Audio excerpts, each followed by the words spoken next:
Welcome to this podcast is making me thirsty, the number one destination for Seinfeld fans. This is episode 138. Today's guest has had a career spanning over 30 years. You've seen her in LA Law, Mad About You, Spotlight. She stars in the new award-winning series Middlehood.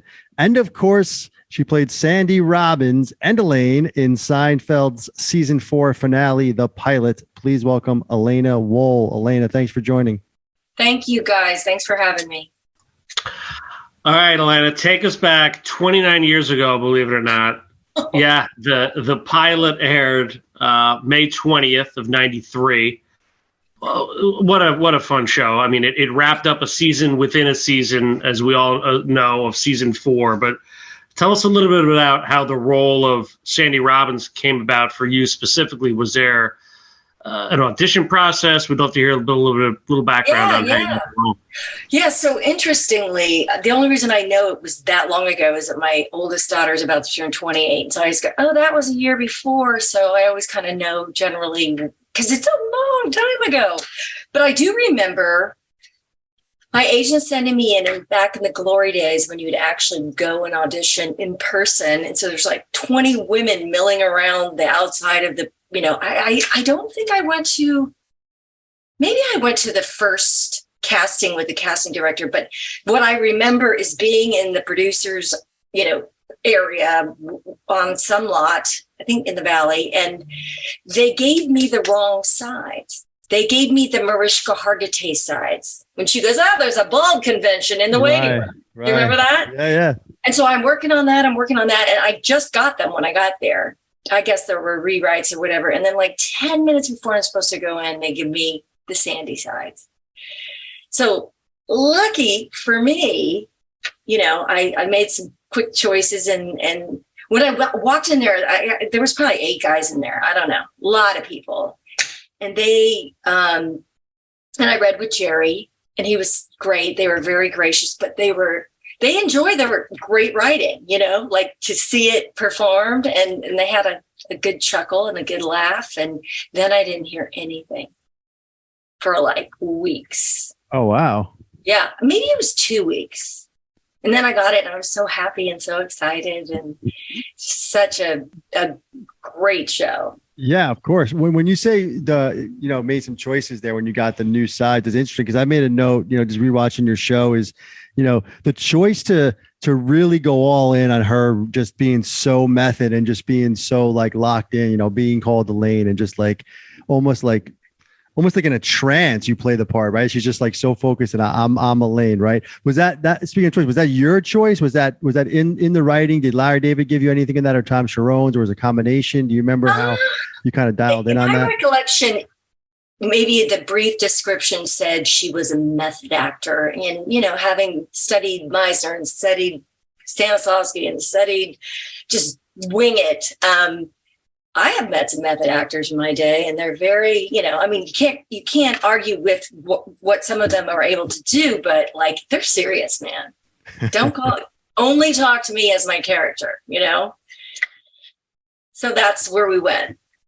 So you mentioned Mariska. I know you worked a little with her, right? Years prior in. We went to UCLA together. She was at my wedding.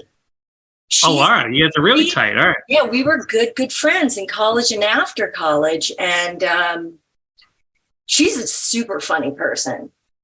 I mean, it's ironic that her claim to fame now is this very serious role, right. Law and Order. And I think it's the longest running, drama on TV. But she's hysterically funny and a lot of fun. A lot of fun. Wow. So anyway, it was so fun that she was in the show. Right. And then there was Jeremy Piven was in the show. And Jeremy I knew from Actors Gang. I mean, I wasn't in the gang, but I would always go watch. A lot of UCLA students were part of the Actors Gang. I don't know if you've heard of them. But Tim Robbins and, oh God, what is his name? I can't think of him. Jack Black. And Piven was part of that too. So you had fun with him on set, I guess. Oh yeah. I had it. Well, first of all, it was just a really cool easygoing, laid back, let's have some fun kind of group. Very welcoming, very, from the producers to the, the crew, everybody. You just felt right at home, which I think is why they get such quality work from people, is because people walk into a family atmosphere. Yeah. And you walk into as family as it gets, right? The pilot, the culmination of season 4, so many guest stars they bring back for the little vignettes. Yes. So just a packed show, historical in Seinfeld lore.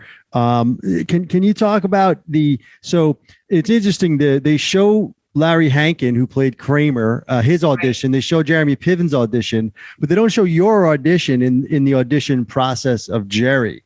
True. Curious if they shot it and just didn't show it, or if it in any way. Okay, so that wasn't. They just decided let's just start with her. Yeah. I could be wrong. No. So they just start with you. No.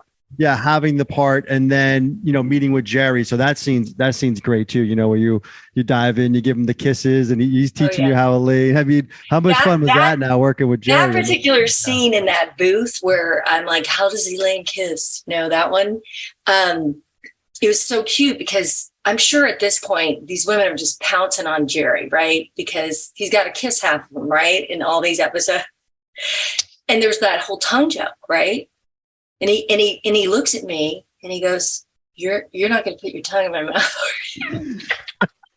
And I go, "You know what? We can act that. We can act that part, right?" What a great line he has. Actually, she has that thing where she swirls her tongue around. Yeah. Yeah, such a funny episode. I think about it. This was the night it aired was the same night that the Cheers series finale aired. So it's like a huge night of television. Oh wow, I didn't know that. Yeah. So 30-something million watched your episode that leaned into 44.5 million that watched the Cheers finale. So definitely a part of TV history. Yeah. What did your become doing that role, like what changed after that as far as being recognized, or how Seinfeld fans are a little crazy, probably coming up down the street. Yeah. I did get, I'd be walking into a restaurant, some people like, oh my God, it's Sandi, like that. But even years and years and years and years later, I was in Boston and somebody walked up to me and goes, you're from the pilot, and it always takes you aback because it's so long ago, Yeah. I mean, speaking of taking us back. So when they show the scene where you come in, in the Jerry scene, right, of the show where you come in and you see the butler and the butler. Oh yeah. You really do a great Julia impression of like being Elaine, right? Curious, did you work with Julia on that? Were you a fan of the show already, but you do that perfect like delivery, the same like mannerisms? And she has a lot of facial expressions. Yes, First of all, I'm a huge fan of hers, and I think her comic timing is off the charts. I mean, she's just her physicality, and how she moves. And I really wanted to do the get out, the push where she hits the guy, but I think Larry David said it was too much. They saved that just for Julia, huh? Yeah, you can't have that one. But yeah, the pointing and I just watched, I think back then we didn't have, I might have gone to Blockbuster and gotten some tape. I don't know. There was no TV. What is it? The DVR and the TiVo. There was no recording any of this stuff. Well, me and Chris were taping it. We were taping it on VHS. Hit the record button at 11 o'clock. But yeah, no, there back was nothing. Then did we have VHS? Oh wait, we had Beta, right? Yeah, Beta and VHS. Exactly. So I don't know. I found some tapes and I just watched her. Oh, so Elaine herself. Did you have conversations with Julia at all on kind of some mannerisms and things like that? No, I don't recall at that time, but I had met her. Interestingly, I was doing a film in Virginia with her husband, Brad Hall. And it was a movie called Scared Silly that Brad had written. And it was low shit. And she came out to see him one weekend, and I met her, and we all went out to dinner, and she said, I said, what are you working on? And she said, I'm doing this show. Have you ever heard of a guy named Jerry Seinfeld? And I was like, no, I never have. This is pre-first season, or I think they may have, and you guys probably know this better than me. They had shot some, but then it went from one network to the other network or something like that. It got shelved, and then it got repicked up by somebody else. Is that ringing a bell? Yeah, I mean, the original plan was probably around 4 episodes. That's kind of what Larry thought they'd kind of end with, and that would be it. But yeah, then they picked up an additional 13, and then, you know, the rest is kind of history. I met her right in the very beginning where they had, we don't know what's going to go on with it. Kind of, that's when I met her, and she was just this lovely, lovely person. And then I saw her again at the wrap party after I shot with her, but I don't think I had any scenes with her. No, yeah, you had obviously 2 with 3 with Jerry, and then when you were getting your hair done, right? The wall, yeah. And they said call her Elaine, yeah. And then obviously the scenes with you were just on set of Jerry, so you weren't with Jason Alexander either. No. So it's funny you mentioned that. You said you kind of went to Blockbuster, you kind of just studied the show. So this was 93. This was season 4, season finale. Right. Were you a big fan of the show leading up to that, or you never watched an episode? I had probably seen it in passing. I mean, I to be fair, I was never really a big, this sounds weird, but television watcher like I am now. Right. Like one of those people that stream something at 4:00 in the morning. But back then, I don't know. Maybe I was too busy making a living. No. Yeah, the scene that always gets me, and it's a quick one, is the opening theme song of Jerry when they're like, you guys are in the comedy club with all the drinks and you cheers, and they make it so like kitschy, so what like, you know, sitcoms were back then, and, you know, Seinfeld wasn't like that, but what if it was? This is what it would look like, right? Like, was there any other, like, that you could recall, or just how much fun was that scene, or did they shoot anything else leading up to that for the theme, or was it just that you guys standing around the table? I don't actually remember shooting that. Okay, because that was really fun. Right on the thing. We all do look like best of friends, don't we? You know? I mean, I actually don't recall that. I remember the booth scene, the kissing scene. I remember sitting in the chairs with Jerry, and I want to go out with him and then break up.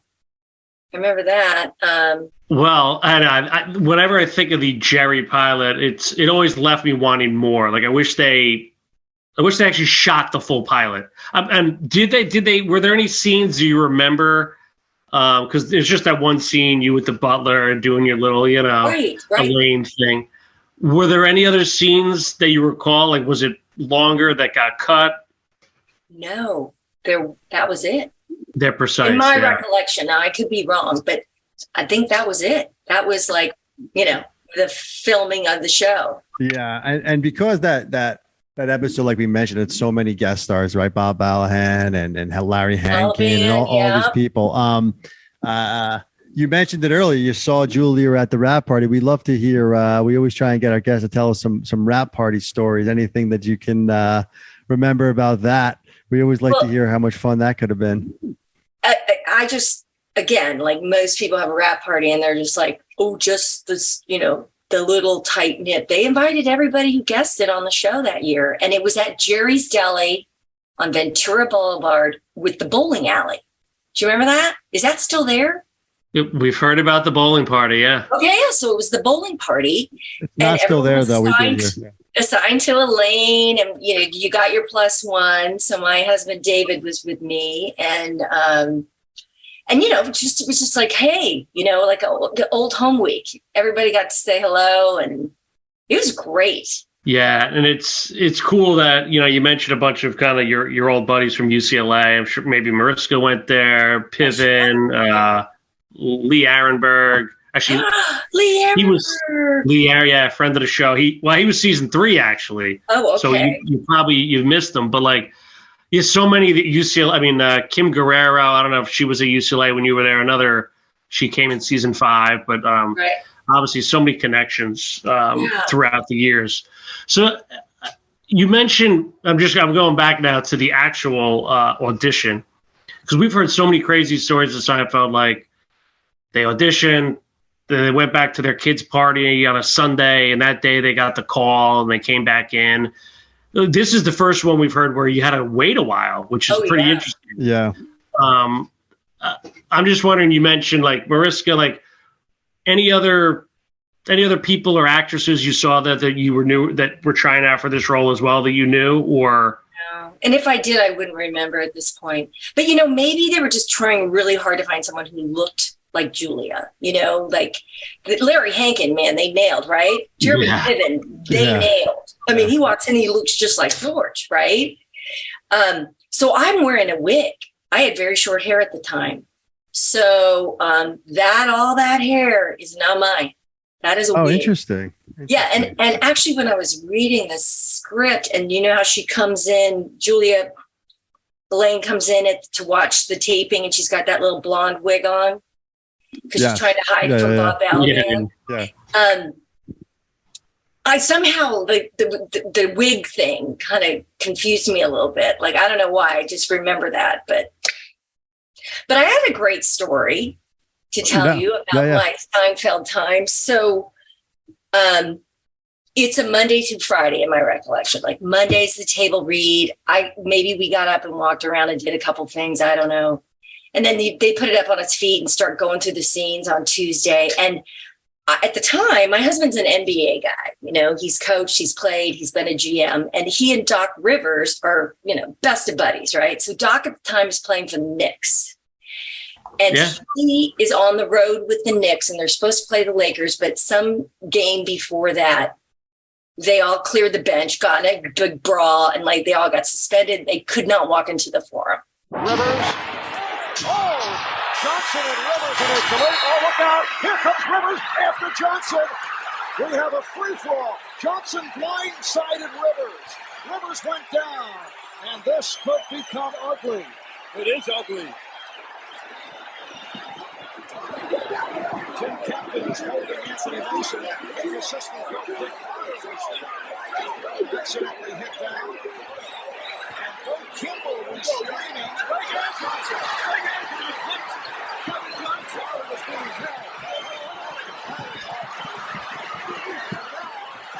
Johnson diving on Anthony. Oh, this is one you will not see in the NBA. This was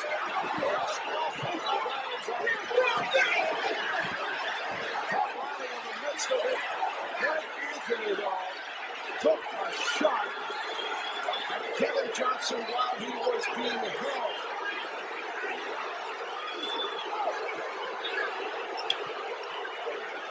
They're trying to pull it down, but it's still not over. Now it looks like they have 7 hours. And that's the end of the half. So I know he's going to be in LA. I know he's not going to be able to go to play the game. And, we ask him, hey, I'm doing this show, Seinfeld. Do you want to meet him? They're huge Knicks fans, right? So I call production. Doc's like, yeah, that'd be great. I'd love to meet them. I call production. I'm like, hey, my buddy, Doc Rivers, New York Knicks players in town. Can I bring him to set? And they were like, yes, you can bring Doc Rivers to the set. So Doc and my husband come. And of course, I don't know, between scenes, whatever. And Jerry's, over the moon. He's just like, and Larry David's over the moon, right? And start hanging out and sitting down and working. I don't know how long he was there, but I distinctly remember Dave, my husband, and Larry David sitting in those tall director chairs. And they were talking about the Knicks, and they should make this trade and they should that trade. And all of a sudden there's a roar of laughter from the rehearsal, and Larry doesn't even skip a beat. He goes, that one was mine. The joke that worked. And then later on, something kind of went flat, and he turns to Dave and he goes, I didn't write that. It's not mine. It's not mine. But they had a great time because Dave and Larry are both from Queens. So they just had their whole New York Knicks basketball. And then years later, when we were with Boston, Dave was with the Celtics. Doc goes to a Red Sox game, and Larry David's in the owner's box, they're like, didn't we meet on your show a bazillion years ago? And yes, they did. And then when Doc was out here with the Clippers, Doc said they played golf like once a week. Wow. Besties.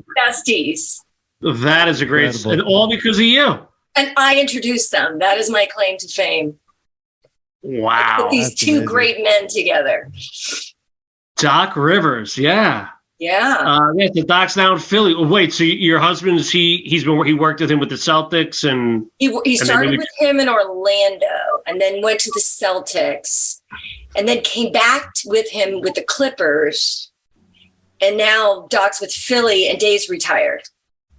But Dave's a Philly boy too. He went to Penn. So like they all, it's a small little fraternity. You're right. Those guys, I know Peter Melman, one of the main writers, huge Knicks fan. He can never get enough. So yeah. Yeah. And obviously sports references play a big role. So did Glenn call him Glenn Doc Rivers? Glenn. Yep. Did he hang out and watch kind of, or just kind of quick meet and greet, or was he I think he was there for a couple of hours. I mean, I think he thoroughly enjoyed watching what was happening. I mean, I know that he and Jerry talked for, good 20 minutes or something. And then Jerry had to go work. And, Larry's sort of out here observing. I don't know who was directing, but, he would chime in every now and then. I remember I got a note from Larry David and he was like, yeah, because I was trying to not look at Jerry for when we were in the booth. Yeah. And I say, call me Elaine. He goes, no. You look right into his eyes. Call me Elaine. Yeah. That was my one note from Larry David. That's great. We always love hearing Larry he ran the show. He was a showrunner. He was a creator. He wrote, and basically it sounds like he directed too when he wanted to. Like if he had something to say, he was going to say it. We've heard that a couple of times, but this kind of solidifies it. That's interesting because I guess once you know who the person in charge is, it makes it easier as an actress to okay, there's one through line, there's one vision. He wrote it, he knows what he wants, then you just deliver, right? It's just yeah. And when they make it incredibly easy for you because the writing stands on its own, you know what I mean? Yeah, everyone brings what they bring to the role, but I know this from experience. Even if you're an amazing actor and it's not on the page, sorry, it's not going to work. Yeah, and that's what, like you mentioned it, whether it's a rap party, this, that. I mean, that cast, Larry, you name it, we're just so giving. And yeah, it was a cool little gesture. Then letting you bring your husband's friend. I know it's Doc Rivers, but still, little things like that kind of. Yeah, they were loose enough. I think they were loose enough and they trusted what they were doing enough that they just weren't threatened by anything. They were just it's a party. We're going to have a lot of fun. Not that people didn't work their asses off. They did. I mean, that's a pretty, so many different roles. It's not like, we have one guest, whatever. They brought a lot of people into that show. Yeah. So speaking of working your asses off, I know you've been working your ass off recently, and you just kind of wrapped with Middlehood. Yeah. We've seen the shortened pilot and really funny stuff. I mean, I know it's about a woman who just lost her job, turning 50, and I think your ex-husband is our friend from 90210, Jesse, right? Mark Espinoza, great actor. Yep. Tell us a little about Middlehood. I mean, it looks fantastic, but on the trailer. But we'd love to hear a little more about that experience. Well, the thing that I think is the coolest thing about it is I'm not sure this has ever been done before, but it was we shot 8 episodes, 8 half hours, and it completely independently produced. So right now we have 8. We had 2 and then it was COVID and then there was nothing. And then we came back and shot 6 more in I'm going to say maybe 3 weeks, 4 weeks. I mean, it was a really tight group with a tight crew. And so it's being edited right now and colorized and all that, last end of stuff. But I think it's going to market in a couple of weeks because they now are going to pull stuff from episode 4 and episode 6. And bring in more characters to the sizzle reel. But cool. I mean, the whole thing that we did that, or mostly Michelle, Palermo, she's just wrote it, directed it, edited it, found most of the money. We did a Kickstarter. Love to hear that. Yeah, that's great. And it won all kinds of awards too, right? I know it won some awards at some festivals and everything. You won it. Yeah. That's just incredible. Yeah. Very cool. Yeah. It's very cool. Yeah. We're looking forward to that for sure. Just getting back to Seinfeld, where you're talking about pilots and things like that, this episode, the pilot, 2-parter, hour long, right? So, was it still just a week of set where you were there? Do you remember? Or was it longer than that to shoot the full hour? Were you there the whole time? Did you have any type of, I'm guessing because of the unique situation of you, Larry Hankin, and Jeremy Piven kind of playing the roles of the roles. Did you have any kind of, banter with them or anything like that? Or were you there on set for more than a week where you could get that kind of camaraderie, if you will, with them as your fellow, show within the show actors? Anything like that kind of happened there? Well, I do recall it being, jovial and friendly, and, were we huddled in like actor people? No, we were not. But I knew Jeremy, and, I may have sat together at lunch one time. I don't remember. I do think it was only 5 days, but that doesn't mean the second week they didn't shoot other stuff and we weren't there. I don't know. But I do think what's so interesting about the pilot and the way that this is written is our showrunner said, this is the best television to show how hard it is to make television. Like the whole going to the producers, and then, you going out with the girl, and then you break up with the girl, and then your show's just gone, even if they loved it. You know what I mean? All that stuff that happens leading up to this. She said, this is the best show about making a show. She teaches writing at Columbia, TV writing, and she makes her students watch season 4 of Seinfeld.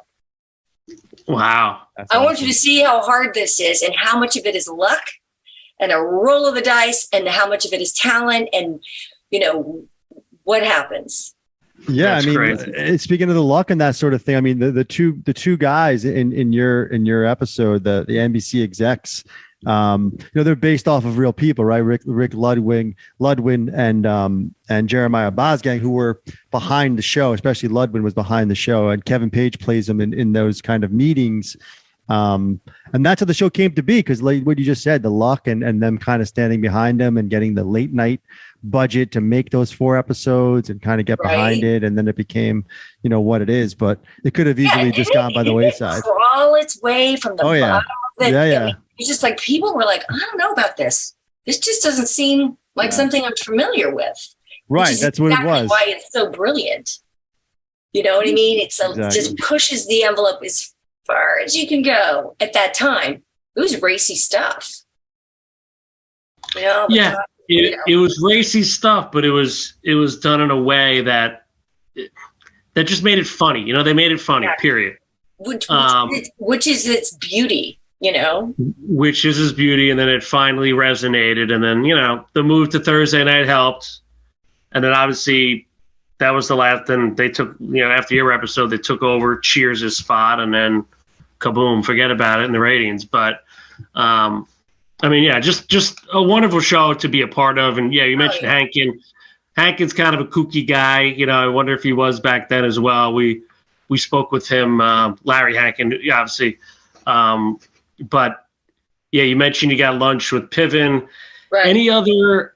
I remember Michael practicing. Like Dave and I were just looking at him the day Dave was on set, and I was like, "Look at him! He's doing the door thing, like over and over and over and over again." And I thought, "Wow, he's trying to get it, tweak it a little bit." Yeah, that's his MO, man. We hear that a lot. Most guest stars pick up on that. One of the last things I wanted to ask you too. You mentioned earlier, I believe you said your son. He's 28. You said, My daughter. I have two. One's okay. gonna be 28. The other one's gonna be 26. Yeah, we're always interested in that kind of next generation ish. Are they into Seinfeld now that's on Netflix and streaming? Or they watch your episode? Are they Friends fans of it? You get any of that? Or yeah, I think have they watched it from season 1 to season 9? No, but if it's on, do they sit down? And I just all the time people. Like some of their friends are like mad about it, and they know every character, and they know every name, they know even what season it is. Like people are kind of bananas about the show. Like they're big fans they know everything. And I think some of their friends they haven't themselves, but I always get the text, "You were on last night, Mom. I saw you on TV last night." Like it's constant. It is, but that it goes to show you just how impactful this show was, and you were right in the middle of it, right? I mean, season 4, people think that is the season, right? And the show within the show, and kind of bringing Sandi Robbins as Elaine to life, it's remarkable. So you should be really proud, and we can't thank you enough for spending a few moments with us tonight, Elena. We're looking forward to Middlehood. Looks hilarious. And thanks again for spending some time with us. This was a lot of fun.